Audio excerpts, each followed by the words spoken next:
c'est que souvent c'est un symptôme qui est vague. Alors il faut vraiment questionner plus profondément pour vraiment comprendre ça fait combien de temps qu'il ressent cette fatigue.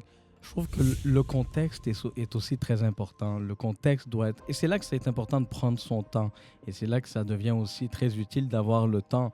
C'est de comprendre le contexte. Alors, quelqu'un qui me dit « je suis fatigué », alors la prochaine question, c'est ben, depuis quand vous êtes fatigué? C'est notre rôle, nous, comme médecins, de bien écouter nos patients, de bien décortiquer le phénomène de fatigue, de regarder ce qu'il y a autour, le contexte, comme tu disais, et les investigations, comme tu as mentionné, pour finalement arriver à une conclusion et s'assurer qu'on a fait le tour du jardin pour bien aider nos patients.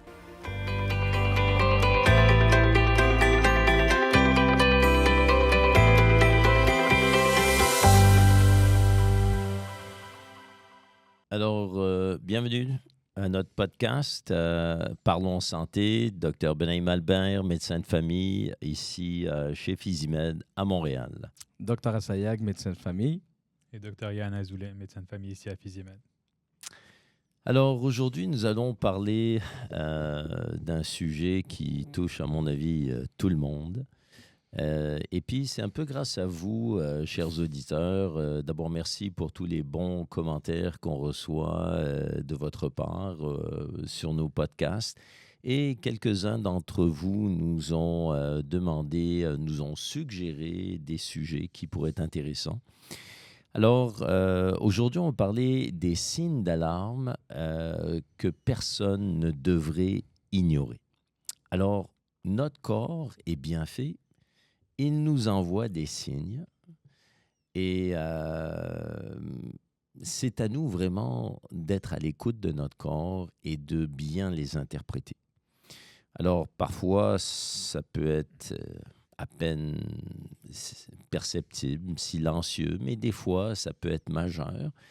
Et on a souvent tendance à banaliser ces signaux qu'on reçoit de notre corps. On dit « Ah, ça va passer. Ah, c'est la vieillesse. Oh, c'est le stress. Oh, je suis fatigué. » Bref, on a tendance à banaliser un petit peu ces signes et donc les symptômes continuent, sont dans les parages. Alors, on va aborder ça aujourd'hui.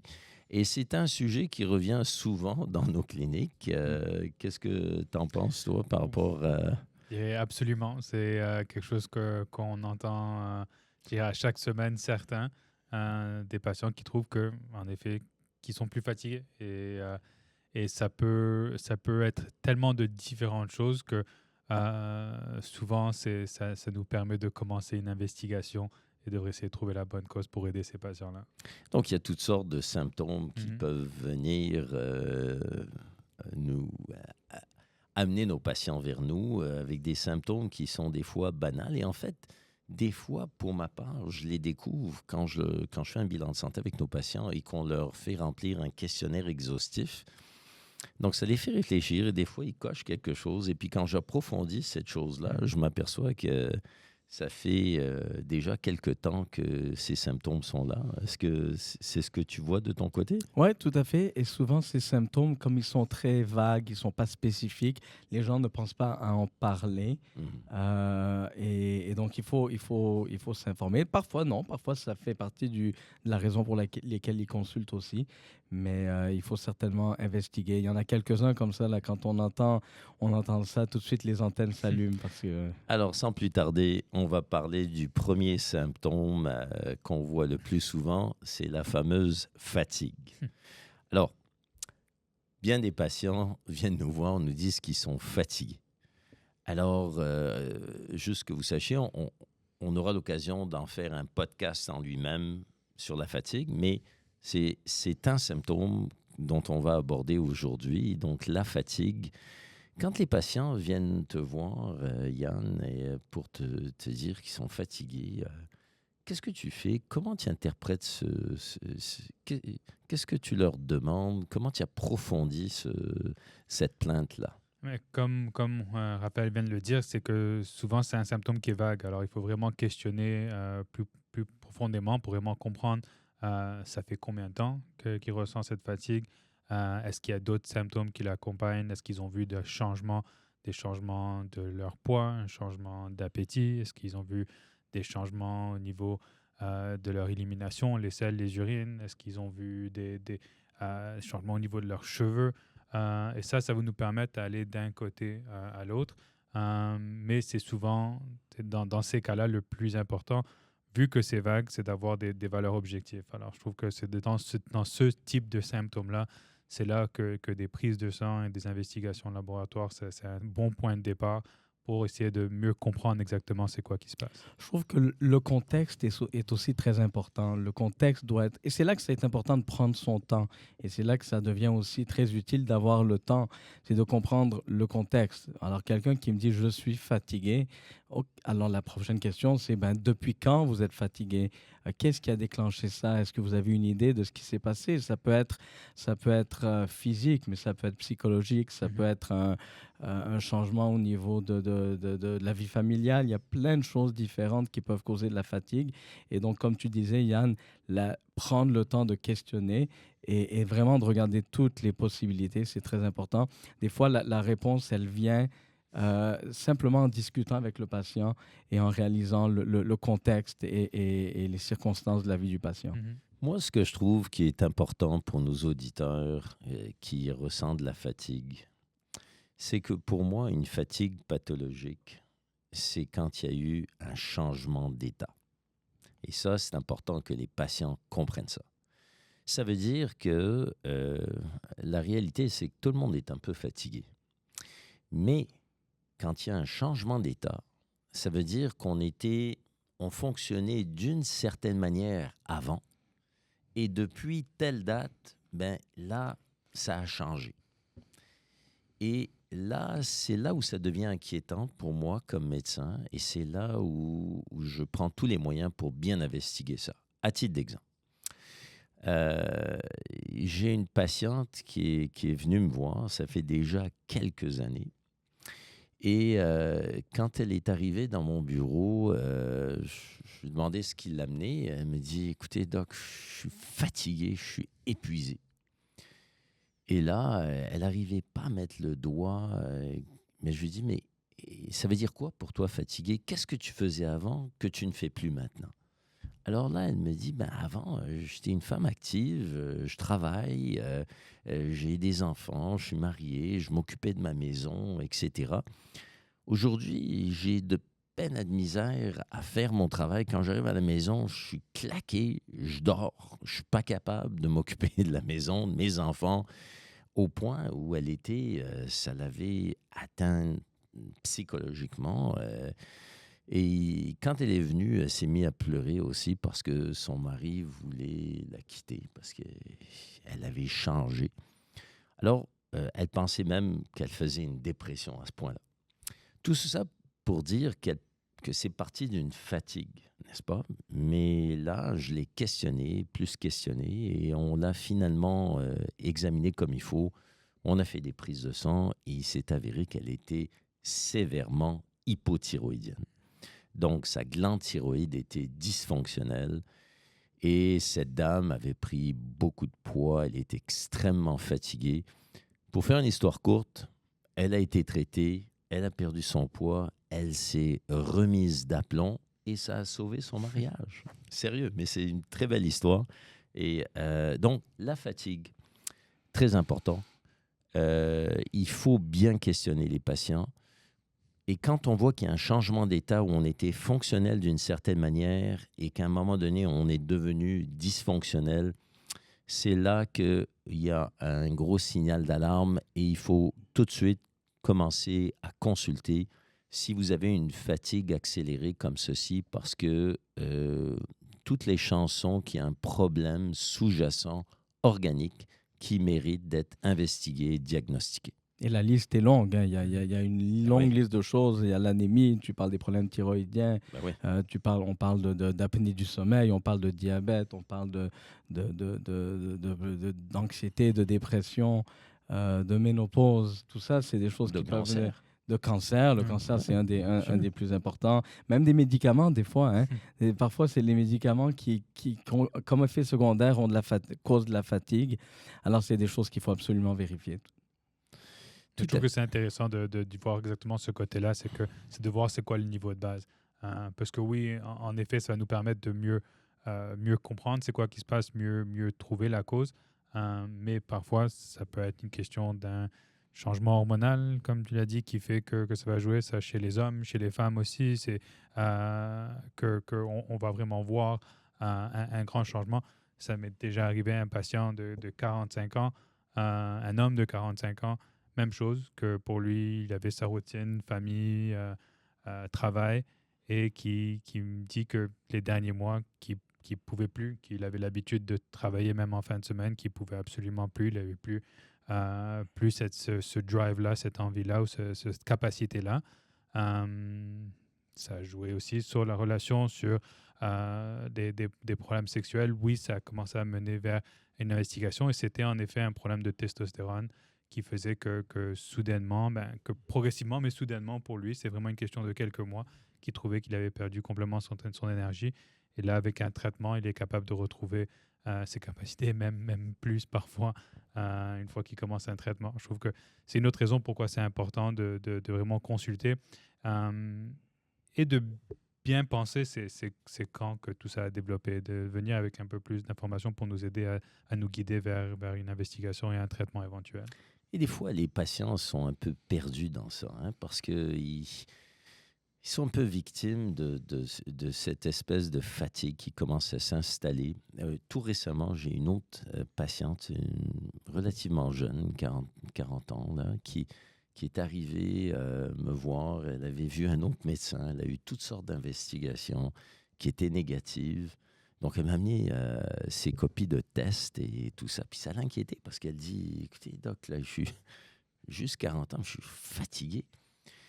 Puis en la questionnant, j'ai découvert qu'elle avait 5 enfants. Puis son dernier avait 1 an. Puis le dernier enfant avait beaucoup de difficultés à dormir. Donc, celle qui se réveillait tout le temps. Et à la fin, elle dit, je suis tellement crevé, je le prends, je l'amène dans mon lit, puis il dort avec nous parce que je ne suis plus capable. Donc, des fois, ce n'est pas un problème organique, ça peut être un problème social, mais des fois, les patients sont perdus dans ça. Donc, il faut les aider. Ça peut être un stress au travail, ça peut être toutes sortes de choses. Et c'est notre rôle, nous, comme médecins, de bien écouter nos patients, de bien décortiquer le phénomène de fatigue, de regarder ce qu'il y a autour, le contexte, comme tu disais, et les investigations, comme tu as mentionné, pour finalement arriver à une conclusion et s'assurer qu'on a fait le tour du jardin pour bien aider nos patients. Alors, un autre signe d'alarme, une perte de poids inexpliquée. Alors ça, là, il n'y a pas une semaine que ça ne vient pas dans mon bureau, ce truc-là. Alors, j'aimerais ça t'entendre, je te vois sourire. Là. On parle souvent de perte de poids ici, mais ça, c'est quand on parle de perte de poids intentionnelle. On veut perdre du poids parce que c'est bon pour la santé, mais une perte de poids inexpliquée, c'est un drapeau rouge. C'est potentiellement un gros problème. Donc, quelqu'un qui rentre dans le bureau et qui nous dit « J'ai perdu 20 livres, je ne sais pas pourquoi, je mange, j'ai perdu 20 livres », c'est un symptôme qu'il faut absolument investiguer, surtout quand ça s'accompagne de fatigue, comme on disait tout à l'heure. Il y a toute une liste de diagnostics aussi qui sont importants d'éliminer. Alors, la perte de poids, généralement, on aime ça, mais quand c'est inexpliqué, c'est problématique. Donc, Yann, qu'est-ce que tu fais quand il y a un patient qui vient te voir en bilan de santé et qui te dit « Doc, je ne sais pas ce qui m'arrive, mais je perds du poids sans vraiment faire de diète et sans avoir rien changé. » Comment tu procèdes? Qu'est-ce que tu fais pour ce patient? Comme on l'a dit, c'est un autre drapeau rouge pour moi et quelque chose qui d'abord nécessite un bon questionnement pour essayer de voir, encore une fois, c'est quand que ça a commencé. Est-ce qu'il y a d'autres symptômes qui ressent et d'essayer, encore une fois, d'éliminer les causes les plus sérieuses. Mais même chose qu'on l'a fait avec la fatigue, mais pour moi, c'est vraiment d'essayer d'objectiver pour voir s'il y a quelque chose, premièrement, qui est réversible, quelque chose qu'on pourrait traiter pour retrouver notre niveau de base. Alors, après un bon questionnement, un bon examen physique, c'est des bilans et des prises de sang des laboratoires qui seraient vraiment préconisés. Comme on l'avait expliqué dans les podcasts sur le poids, le corps ne veut pas perdre de poids. Hein. Le corps se bat pour éviter de perdre du poids. On est fait pour survivre. On est fait pour survivre. Donc, quand il y ouais. a une perte de poids sans raison, c'est presque toujours pathologique. C'est presque toujours un problème. Donc, des fois, là, j'ai des patients qui viennent me voir avec une perte de poids inexpliquée. Quand je vois que la perte de poids est significative, dès ma première visite avec eux, je les envoie en scan, puis moi, je les scanne quasiment de la tête aux pieds. Typiquement, ça va être un scan thoracique, un scan abdominal, un scan pelvien. Parce qu'il faut aller chercher aussi des fois des lésions, des cancers qui sont sous-jacents. Bien sûr, ça dépend de l'âge des patients, etc. Mais très souvent, lorsque... j'ai un autre exemple, là, parce que ça me vient en tête. Un couple qui est venu me voir, madame avait perdu une trentaine de livres, et c'était pas une grande madame, là, peut-être 5 pieds 2, quelque chose comme ça, là, et environ 130 livres à la base. Puis elle avait perdu une trentaine de livres. Puis le mari me disait qu'il pensait que c'était vraiment une dépression. Ils avaient des problèmes avec leur fils. Bref, il y a des problèmes de couple. C'était lourd au niveau psychosocial. Alors, il me disait que ça avait beaucoup affecté sa femme et qu'elle était dépressive. Mais donc, je l'ai questionné. Ça avait l'air quand même, ça tenait la route avec l'aspect dépressif. Mais quand je l'ai examiné, j'ai mis ma main sur son abdomen, puis je suis resté là pendant quasiment 5 minutes parce que je sentais vraiment une tumeur là, sous ma main. Alors, c'était clair qu'il y avait bien plus que la perte de poids. Ce n'était pas juste une dépression, là. Et finalement, la patiente avait un cancer du côlon assez important.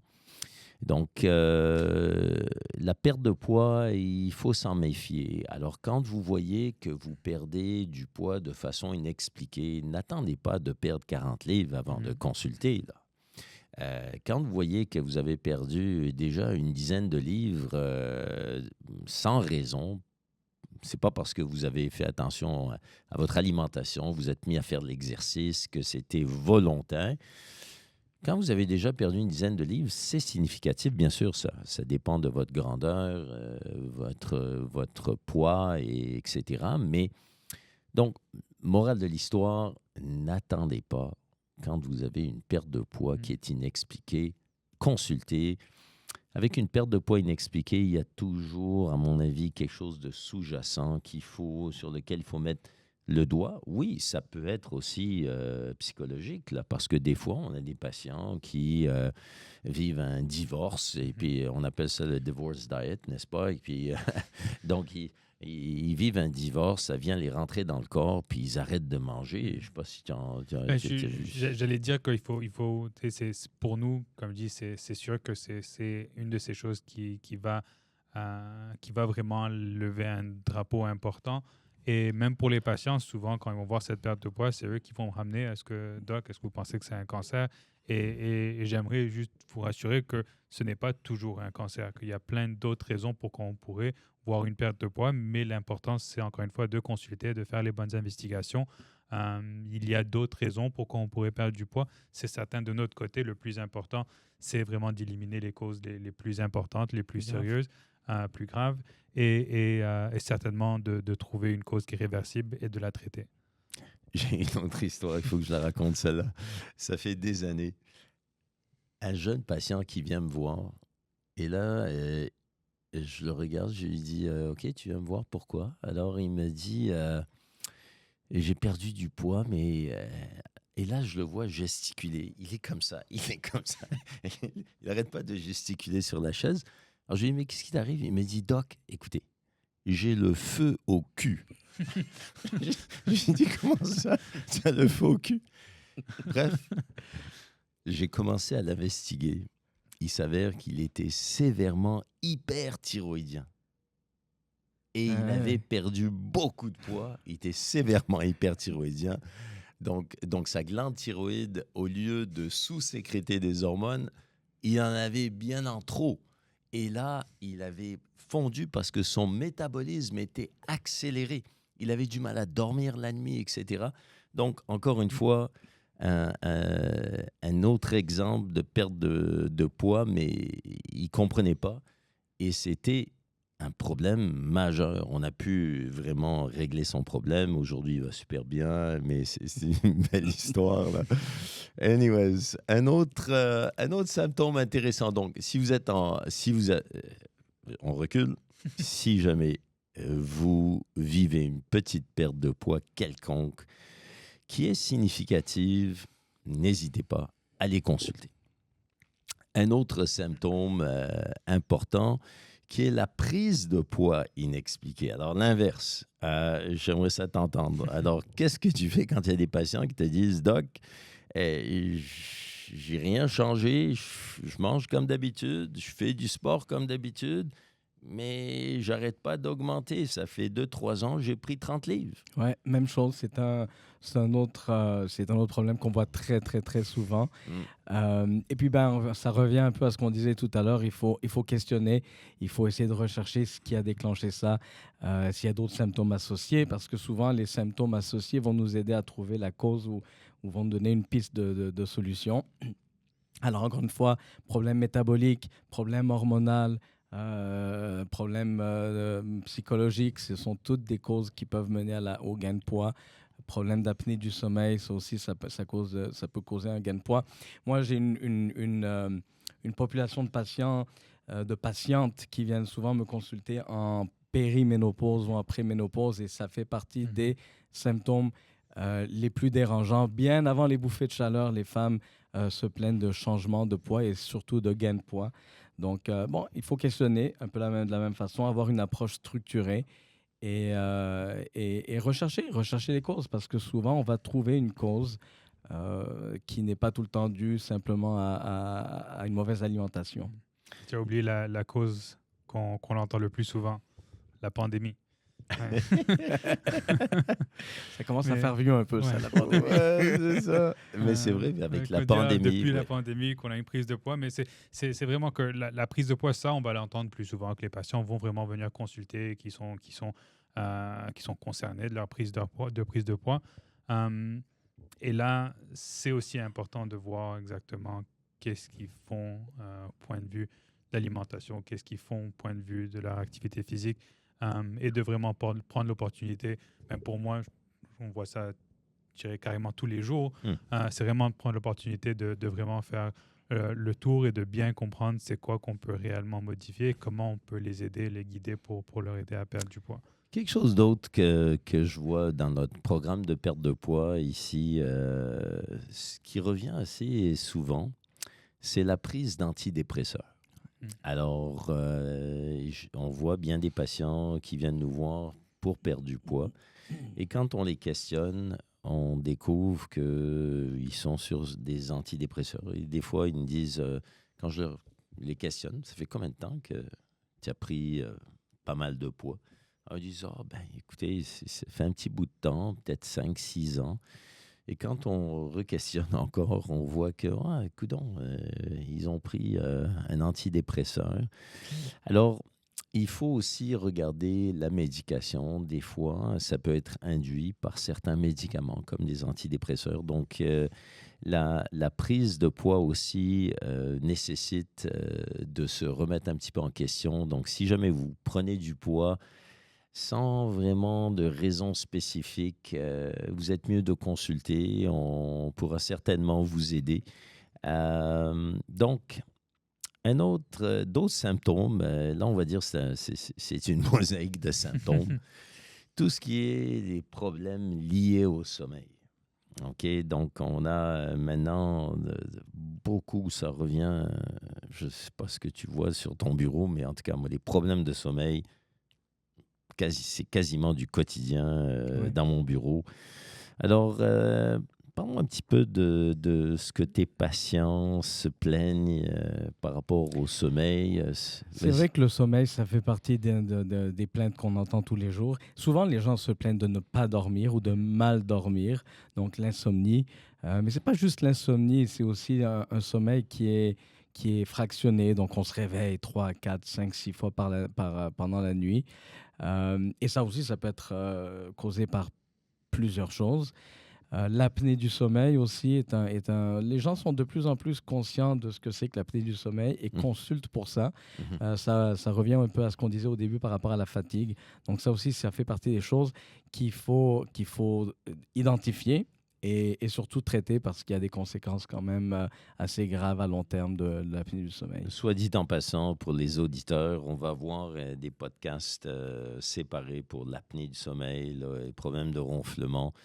Mais on voit souvent nos patients qui viennent nous voir avec des problèmes de sommeil.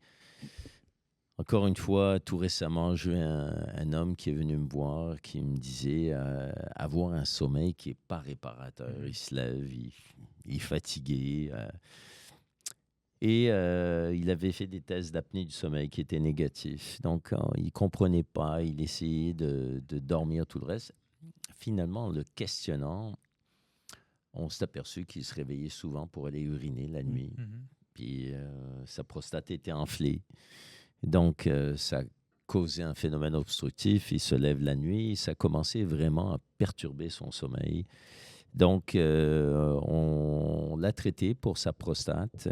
Puis, ça va super bien. Donc, maintenant, il se réveille 1 à 2 fois la nuit, max. Ça va très bien. Mais encore une fois, c'est des symptômes de fatigue, de problèmes de sommeil.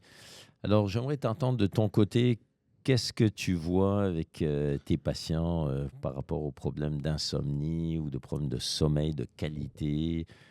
Pour moi, c'est un des sujets qui me dérange le plus parce que je trouve que le sommeil, c'est très difficile à bien objectiver. C'est difficile que quelqu'un explique, encore une fois, leur niveau de base, comment ça a changé et de bien trouver une cause. Il y a certaines choses qu'on peut objectiver, qu'on peut changer, qu'on peut traiter et c'est excellent. Pour moi, c'est un succès, c'est certain.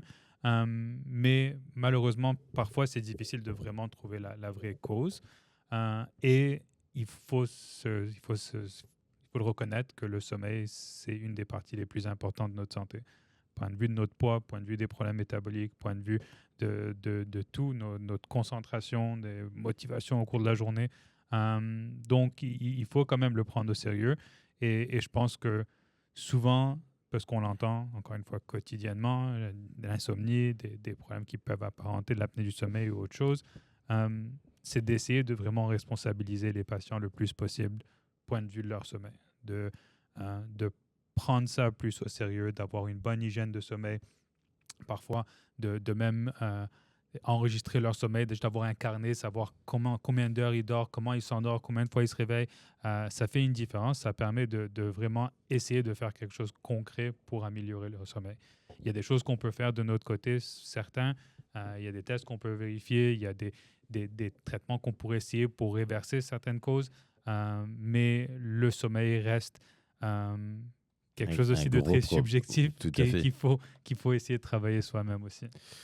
Mais on aura l'occasion d'en faire tout un podcast. Alors, aujourd'hui, ça a été, on a adressé quelques signes problématiques que les patients, sur lesquels je pense que les patients devraient nous consulter.